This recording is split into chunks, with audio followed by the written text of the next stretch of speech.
La Norvège est à la croisée des chemins de l'actualité mondiale. Sa première ministre doit naviguer entre les tensions croissantes avec la Russie, la décision du Royaume-Uni de quitter l'Europe, en passant par la crise des réfugiés. Elle doit même faire face à la folie planétaire du jeu Pokémon Go. Depuis Strasbourg, je suis ravie d'accueillir Erna Solberg, la première ministre norvégienne, en marge du Forum mondial pour la démocratie du Conseil de l'Europe. Votre frontière avec la Russie n'est pas trop longue, mais vous avez récemment accepté que des troupes américaines stationnent chez vous. Cela a suscité un certain degré de mécontentement à Moscou. Cela ne m'inquiète pas plus que cela. Nous avons de bonnes relations avec la Russie sur de nombreux sujets. Cela fait partie d'un cadre nécessaire. Nous souhaitons nous assurer que nos alliés qui viennent dans notre pays puissent apprendre à combattre en période d'hiver en collaboration avec nos différentes troupes. Mais la Russie n'apprécie pas trop de voir des troupes se rassembler à sa frontière nordique ou à l'est de l'Europe. N'y aurait-il pas là un peu de provocation ? Nous ne ressentons pas le même niveau de tension dans le Nord en comparaison avec ce que nous avons vu dans les pays baltes, par exemple. Mais nous restons fermes. Depuis que la Russie a enfreint le droit international en Ukraine, nous continuons à soutenir le peuple ukrainien. Mais en même temps, dans le nord de l'Europe, nous essayons d'entretenir de bonnes relations avec la Russie. Vous avez construit une clôture entre la Norvège et la Russie. C'est l'une des nombreuses barrières qui ont vu le jour ces derniers mois pour enrayer l'immigration. Et apparemment, c'est un succès puisque l'immigration a chuté de 95%. Nous avons de bons échanges avec la Russie. Je pense qu'ils savaient que c'était une question de sécurité. Ils ont déjà 3 barrières avant que quiconque puisse rejoindre la Norvège. Je crois que la réduction des flux a été aussi bénéfique pour eux.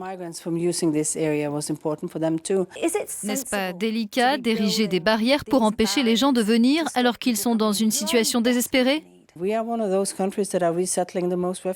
sommes l'un de ces pays qui a relocalisé le plus de réfugiés. 3100 personnes dépendant des quotas de l'UNHCR sont en partance pour la Norvège. Nous faisons cela depuis longtemps et de manière stable. Et même si nous enregistrons moins de personnes chaque année, l'an dernier, nous avons pris part à de nombreuses crises humanitaires. Lorsqu'on a un haut niveau d'éducation, on est généralement plus enclin à la tolérance envers la diversité. Que faire pour rendre les Norvégiens plus accueillants face aux réfugiés ? Parce qu'on leur demande souvent de s'intégrer, mais on doit aussi les accueillir. Cela fait partie de notre système d'éducation, de savoir pourquoi les gens fuient certains pays, de savoir quelles conventions les protègent, quelle est notre responsabilité. Cela fait partie de notre cursus scolaire en Norvège. Maintenant, il faut être clair. Quand on vous accueille, vous devez respecter les habitudes norvégiennes. Vous ne pouvez pas vous dire que vous vivez encore dans votre pays d'origine en matière de droits des femmes ou être consterné quand vous voyez 2 hommes s'embrasser dans la rue.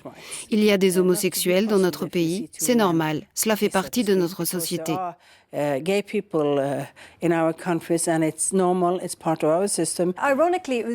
Ironiquement, c'est votre ministre de l'Intégration qui a suscité un brin d'indignation parce qu'elle a dit que les nouveaux migrants devaient se faire à l'idée qu'autour d'eux, les gens mangent du porc ou boivent de l'alcool. J'ai l'impression que même au niveau ministériel, il semble qu'on ait une approche simpliste, alors que le sujet est assez complexe. Qu'en pensez-vous ? Je ne crois pas que ce soit un sujet complexe. Si vous arrivez dans un pays et que vous devez travailler pour subvenir à vos besoins, vous ne pouvez pas dire non à un travail dans un restaurant parce qu'on y sert du porc ou de l'alcool.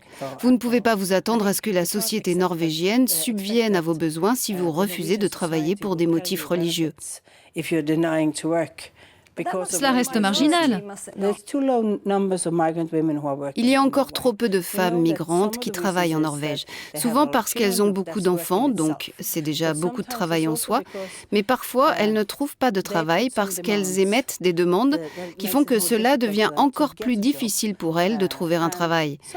Parfois, c'est aussi à cause de leurs maris, qui ne veulent pas les voir trop impliqués dans la société norvégienne, parce qu'elles pourraient goûter à la liberté des femmes dans notre société. Il y a là une sorte de patriarcat.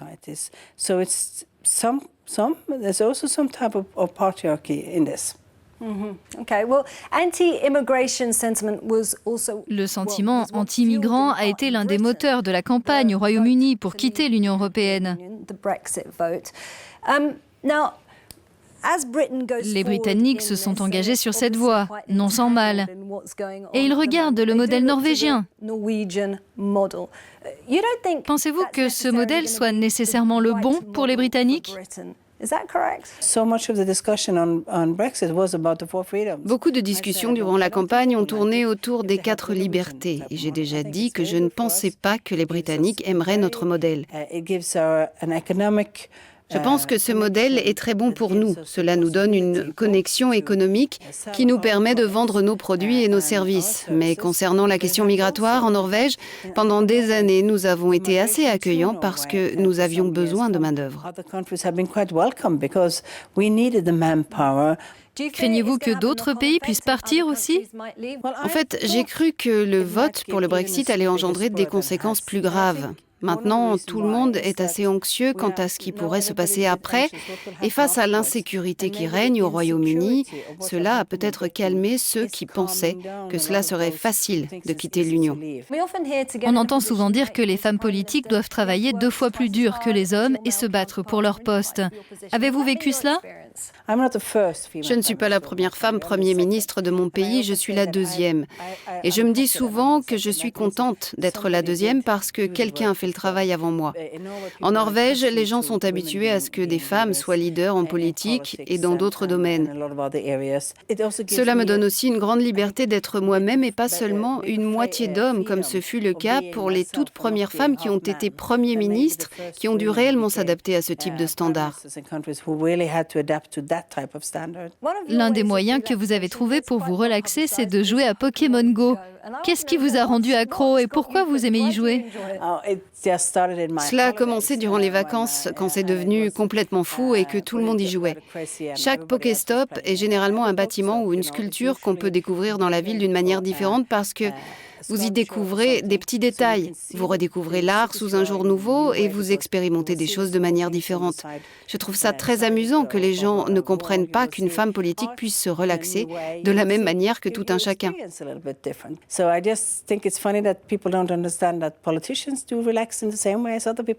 Prime Minister, many thanks for having been with me on the Global Conversation.